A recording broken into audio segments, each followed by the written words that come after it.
तर बघा इथे माझ्यावर गायत्री रागवली आहे, कारण की तिला मुंबईला जायला भेटलं नाही आहे मामाकडे. तिची एक्झाम चालू झाली आहे. तिला म्हटलं आपण नंतर जाऊया मामाकडे, तो बोलत नाही आहे. नंतर जाऊ ना, तुझी एक्झाम झाल्यानंतर. नंतर जाऊ म्हणतेस तेव्हा तुझं गणपतीचं खूप काम असतं.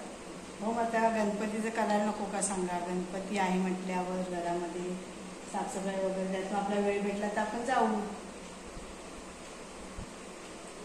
तू अशीच म्हणतेस, रोज अशीच म्हणतेस. आणि आता दीदीला पाठवलंयस.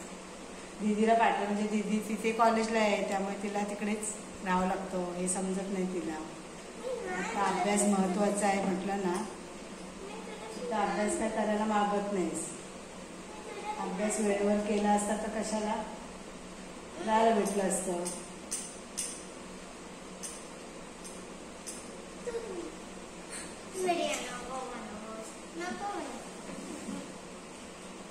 नको म्हणू.